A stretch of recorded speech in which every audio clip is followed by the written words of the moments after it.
Dr. Ramachandran is our keynote speaker for this afternoon, and before he takes the dais, I'd like to say a few words about him. Dr. Ramachandran is a psychiatrist certified by the American Board of Psychiatry and Neurology.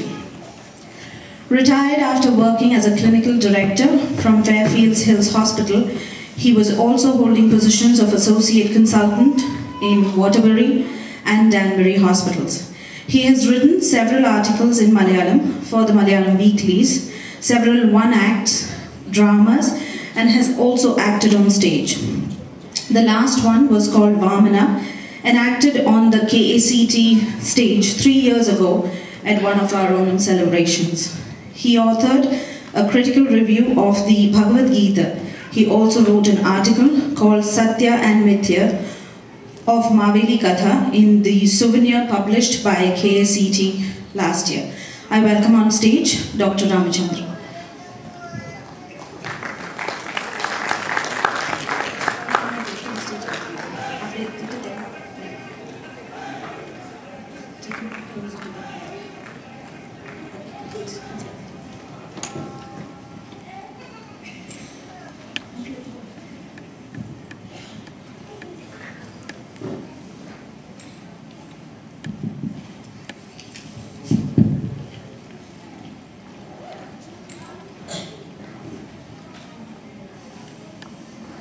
പ്രിയപ്പെട്ട സുഹൃത്തുക്കളെ,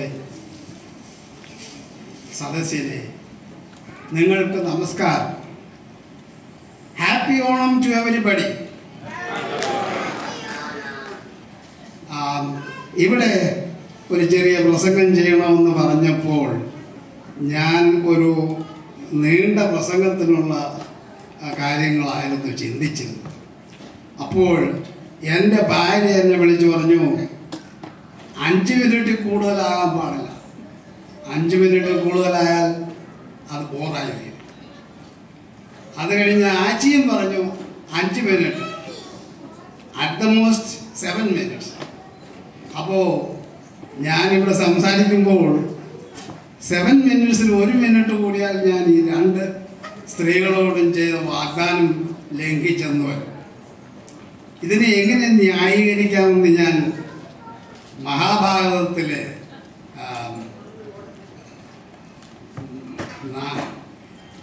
വാമനാവതാരം എന്ന ഭാഗം വായിച്ചപ്പോൾ 2-3 വരികൾ എൻ്റെ ശ്രദ്ധയിൽപ്പെട്ടു.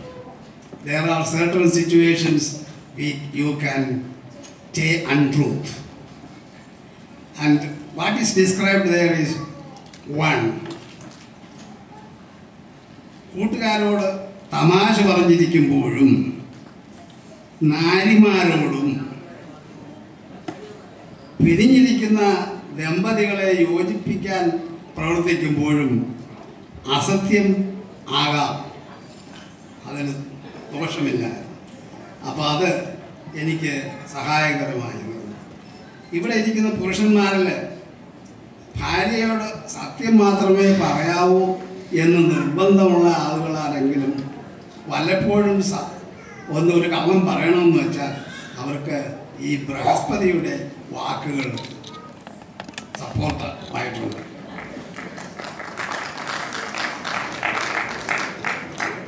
എന്നിട്ട് നമുക്കത് പ്രസംഗത്തിലേക്ക് കടക്കാം.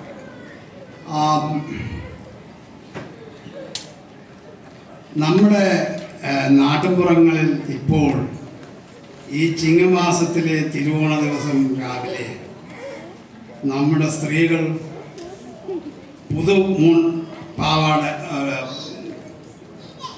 പുതുവാട അണിഞ്ഞ് ഊഞ്ഞാൽപ്പാട്ടും പാടി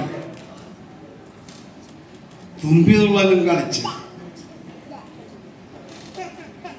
രസിക്കുന്നുണ്ടായിരിക്കും. പുരുഷന്മാരാകട്ടെ വാഴപ്പന്തി കളിച്ചും കിളുത്തിട്ട് കളിച്ചും ചീട്ട് കളിച്ചും രസിക്കുന്നുണ്ട്. കുട്ടികളാണെങ്കിൽ പുതുതായി ലഭിച്ച വസ്ത്രങ്ങളിൽ സന്തോഷിച്ച് തുള്ളിച്ചാടി നടക്കുന്നുണ്ടാവും. ഇതെല്ലാം കണ്ട് നമ്മുടെ മഹാബലി സംതൃപ്തനായി എൻ്റെ ജനങ്ങൾ സന്തുഷ്ടരായ ആഘോഷത്തോടുകൂടി കഴിയുന്നു എന്നുള്ള സമാധാനത്തോടുകൂടി നാളെ തിരിച്ചു പോകും. മറ്റന്നാൾ നമ്മൾ അഭിമുഖീകരിക്കാൻ പോകുന്ന കേരളം എന്താണ്, അതിൻ്റെ മുഖഭാവം എന്താണ്? കള്ളവും കരിഞ്ചന്തയും, കൊള്ളയും കൊലപാതകവും, കൈക്കൂലിയും നിറഞ്ഞ കേരളം. ആളുകൾ പൊറുതിമുട്ടി കഷ്ടപ്പെട്ടു കഴിയുന്ന കേരളം. ഒരു നേരത്തെ ആഹാരം വയറു നിറയെ കഴിക്കാനില്ലാതെ കഷ്ടപ്പെടുന്ന ഒട്ടനവധി ആളുകൾ.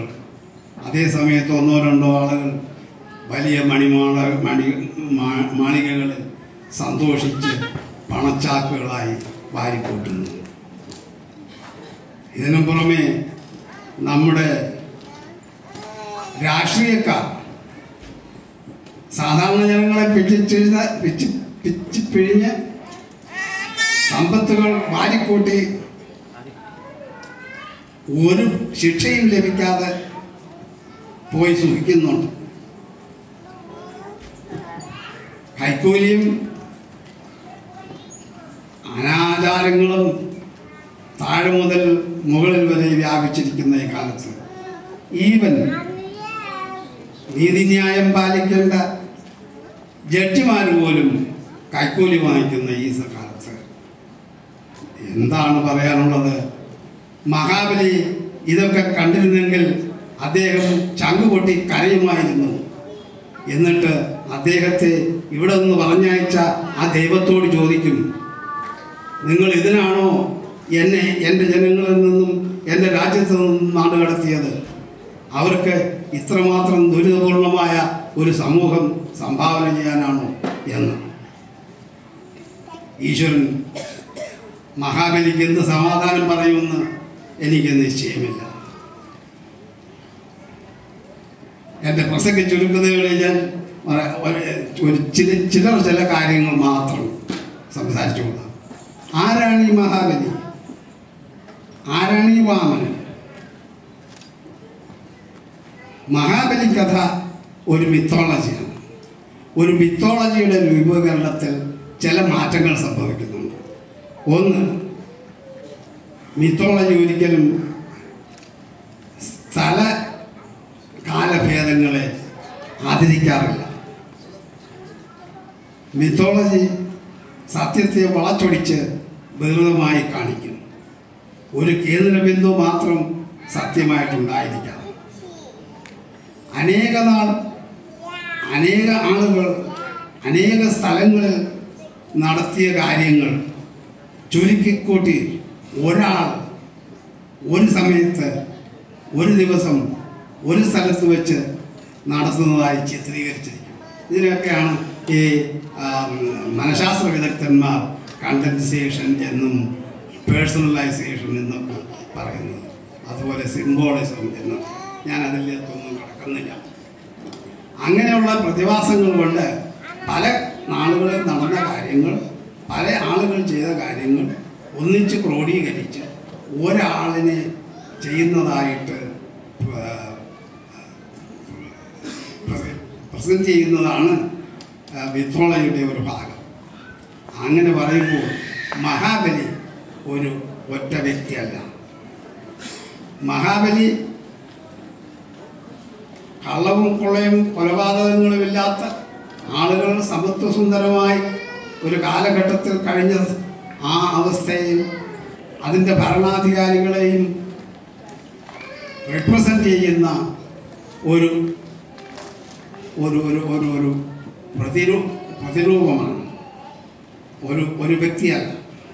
അതുപോലെ തന്നെ വാമനൻ നീണ്ട കാലങ്ങളായി നമ്മുടെ നാട്ടിൽ നിന്ന് ഈ നല്ല സാമൂഹ്യ വ്യവസ്ഥയെ നശിപ്പിച്ച്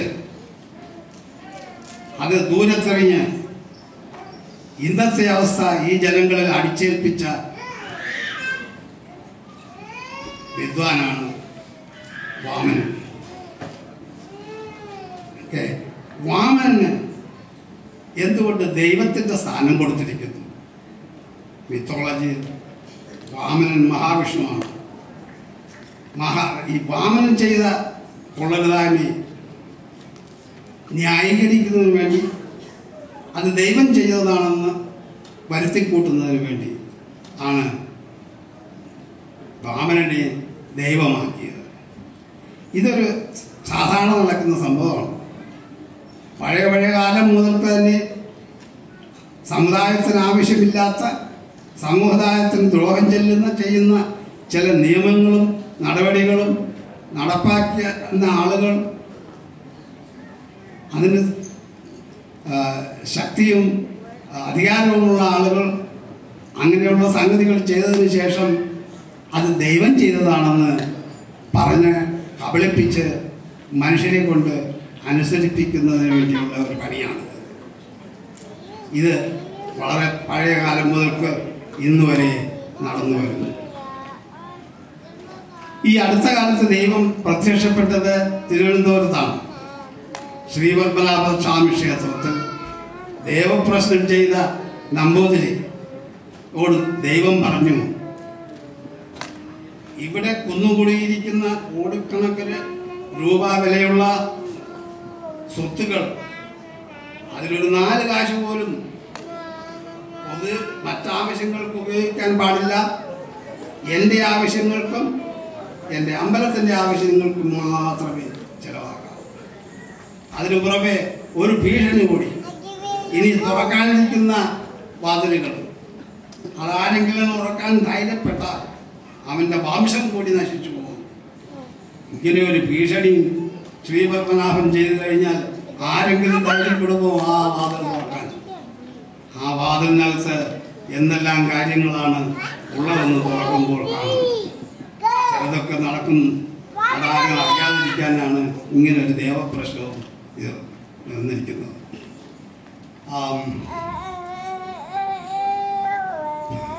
ഇത്രമാത്രം സ്വാർത്ഥനാണോ ഈശ്വരൻ എന്ന് ഞാൻ വിശ്വസിക്കുന്നില്ല. സ്വത്ത്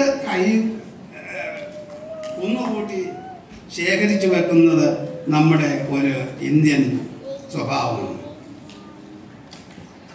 അത് ആർക്കും 4 കാശ് കൊടുക്കുന്ന ചാരിറ്റി എന്നൊരു ഇടപാട് ഇന്നില്ല. പഴയ കാലത്ത് ചാരിറ്റി കൊടുക്കുന്നതും വാങ്ങുന്നതും ഒരു നല്ല കാര്യമായിട്ട് കണക്കാക്കിയിരുന്ന കാലങ്ങളുണ്ട്. പക്ഷേ ഇപ്പോൾ അതെല്ലാം മാറി ഉള്ളതെല്ലാം കയ്യിൽ അടക്കി വെച്ചുകൊണ്ട് മകളുടെ കല്യാണത്തിനോ അങ്ങനെ സ്വീകരണം കൊടുക്കാനോ ഒക്കെ ഉപയോഗിക്കുന്നതിന് മാത്രമേ ആളുകൾക്ക് താല്പര്യമുള്ളൂ. പക്ഷെ അതേ സമയത്ത് ബിൽഗേറ്റിൻ്റെ അവിടെ ചെന്ന് ചാരിറ്റി വാങ്ങിക്കുകയും ചെയ്യും. അങ്ങനെയുള്ള സ്വഭാവമാണ് ശ്രീപത്മനാഭ സ്വാമിക്ക് ഉള്ളതെന്ന് പറഞ്ഞാൽ ആ പ്രശ്നകാരിയുടെ പ്രശ്നം ആർക്കും ഉപകാരത്തിന് വേണ്ടിയാണ്. അവിടുത്തെ സ്വത്ത് മുഴുവൻ ദൈവത്തിൻ്റെയും അമ്പലത്തിൻ്റെയും കാര്യങ്ങളിൽ ഉപയോഗിച്ചാൽ അതിൽ കൈയിട്ടുവാരി സമ്പാദിക്കുവാൻ കഴിയുന്നത് ഈ പൂജാരിക്കും അയാളുടെ കൂട്ടർക്കുമാണ്. അതിനുവേണ്ടിയാണ് ദൈവത്തിൻ്റെ മുകളിൽ ഇത്തരം സംഗതികൾ ആലോചിപ്പിക്കുന്നത്. ഇനി എൻ്റെ സംസാരം നിർത്തുന്നതിന് മുമ്പ് ഒരു കാര്യം കൂടി പറയാം. നമ്മൾ ഭൂതകാലത്തിലേക്ക് നോക്കി ആ നല്ല കാലത്തെ സ്മരണ നിർത്തുന്നതിന് വേണ്ടി ഇന്ന് ഈ ആഘോഷങ്ങൾ നടത്തുന്നു. അതേസമയം നമ്മൾ ഒരു കാര്യം കൂടി ചെയ്യണം. നമ്മൾ ഭാവി കാലത്തേക്ക് നോക്കി ഇങ്ങനെ നല്ല ഒരു സമൂഹ വ്യവസ്ഥയെ നടപ്പിൽ കൊണ്ടുവരാനുള്ള കാര്യങ്ങൾ ആലോചിച്ച് സ്വപ്നം കാണേണ്ടിയിരിക്കുന്നു. ഇത് രണ്ടും കൂടി നടന്നെങ്കിലേ ഓണ ആഘോഷത്തിന് അർത്ഥമുണ്ടാവുകയുള്ളൂ. ഞാൻ ഇത്രയും സംസാരിച്ചുകൊണ്ട് ഈ വാക്കുകൾ ചുരുക്കിക്കൊള്ളുന്നു. നിങ്ങൾക്ക് നമസ്കാരം.